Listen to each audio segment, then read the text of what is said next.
자, 객체지형 철학에는 크게 네 가지가 있다고 했었죠. 추상화, 캡슐화, 상속성, 다형성 이렇게 네 가지가 있는데요. 그 중에서 이제 첫 번째로 추상화에 대해서 한번 살펴보도록 하겠습니다. 자, 여러분들 이 그림이 무슨 그림으로 보이나요? 자, 이 그림 무슨 그림으로 보이죠?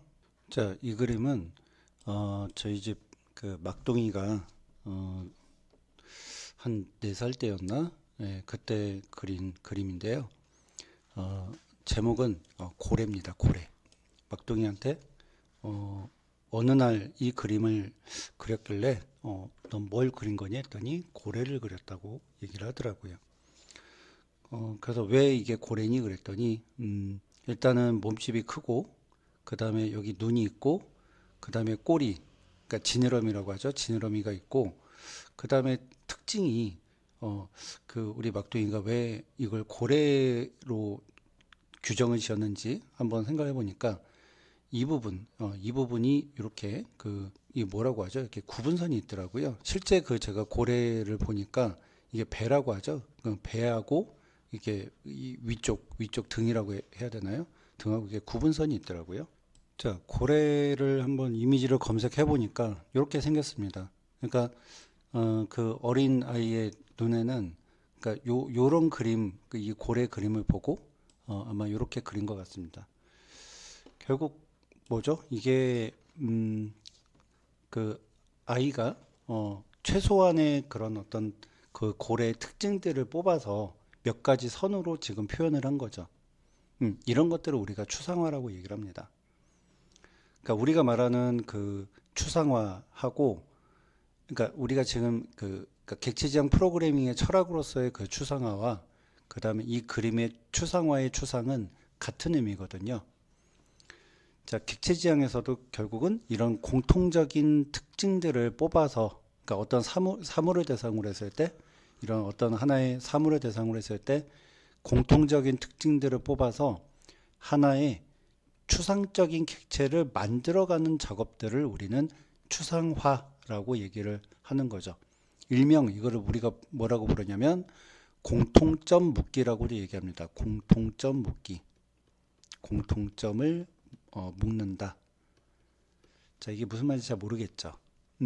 지금 괜찮아요. 모르셔도 괜찮습니다. 그냥 그 느낌만 좀 갖고 계시면 돼요. 지금 우리가 뭐 코드를 본 것도 아니고 그러니까 지금 목적은 여러분들에게 추상화의 느낌이 뭐다라는 것만 제가 좀 알려드리고 싶은 겁니다. 그래서 다시 한번 얘기하지만 공통적인 특징들을 뽑아서 그림을 그린 걸 우리가 추상화라고 얘기하는데 객체지향에서도 그런 공통적인 그런 특징들을 뽑아가지고 하나의 추상적인 어떻게 보면 상위 객체죠. 상위 객체를 만들어가는 작업을 우리는 추상화라고 얘기하고 그걸 다른 말로 공통점 묶기라고 한다고 지금 말씀드렸습니다. 그래서 우리가 제가 조금 비약을 하자면 객체 지향스러운 코드로 만들어 가려면 여러분들이 앞으로는 코드를 공통점 묶기만 잘 하셔도 객체 지향스러운 코드로 만들어질 수가 있습니다. 자, 이해가 안 가죠? 예, 괜찮습니다. 자, 그러면 우리 본격적으로 추상화에 대한 얘기를 좀 해보도록 하겠습니다. 자, 추상을 정의하면은 제가 대상에서 특징만 뽑아낸 거를 추상이라고 얘기할 수 있다고 했죠. 우리 주변 일상의 사물들은 굉장히 관념적이고 추상적인 것들이 굉장히 많습니다. 자, 요즘 주변에 반려견들 굉장히 많죠. 종류도 굉장히 다양합니다. 예를 들어서 뭐 진돗개, 삽살개, 치와와 뭐 이런 것들이 있다고 한번 가정해 보겠습니다. 자, 이 세 마리의 개의 공통점은 뭐죠? 눈, 코, 입, 귀, 뭐 다리 네 개, 꼬리 뭐 이런 것들이 보여지는 그 속성들이 공통점인 거죠. 그 다음에 개들이 또 어떤 공통점이 있냐면 그러니까 먹는다, 잔다, 짖는다, 달린다 뭐 이런 행위들의 또 공통점이 있죠. 자, 이 속성과 행위는 모두 그 개의 특징이에요. 그래서 이 세 마리의 객체의 내용을 공통점만 묶어서 우리가 추상화를 시킬 수가 있습니다. 이렇게. 자, 진돗개, 삽살개, 치와와는 상대적으로 그 구체화된 객체라면은 지금 우리가 개라고 얘기하는 얘는 추상화된 객체라고 우리가 볼 수가 있겠죠. 그래서 우리는 앞으로 객체 지향 코드상에서 이런 추상화 작업들을 하게 될 겁니다. 여러분들 혹시 그 플라톤의 이데아론을 아시나요? 저는 고등학교 윤리 시간에 플라톤의 그 이데아론을 배웠던 기억이 있습니다.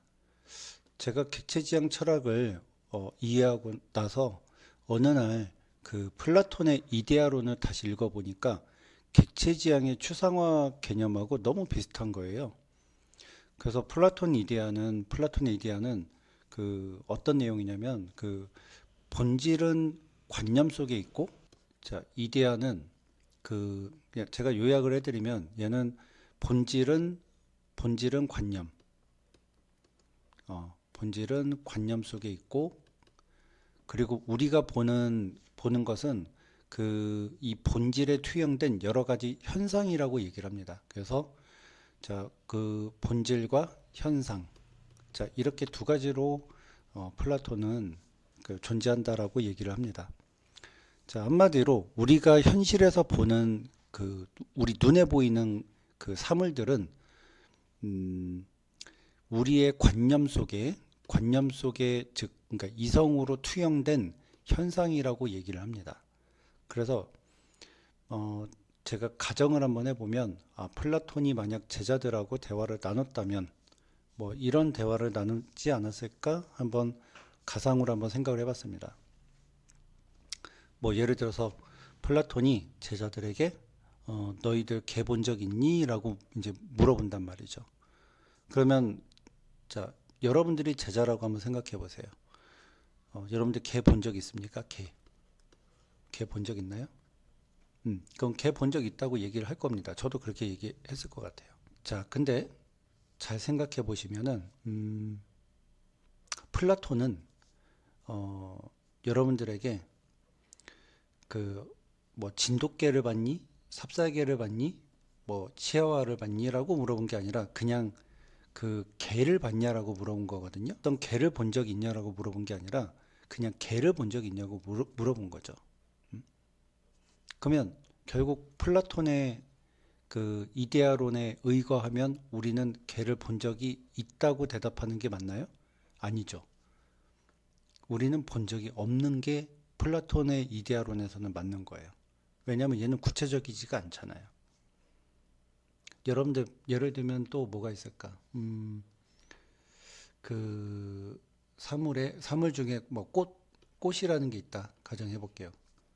뭐 그러면 꽃을 본 적 있니?라고 물어봤을 때 우리는 본 적 있다라고 얘기하지만 사실 꽃도 종류가 굉장히 많죠. 장미꽃, 뭐 아니면 유채꽃, 뭐 개나리, 뭐 여러 가지가 있을 거잖아요.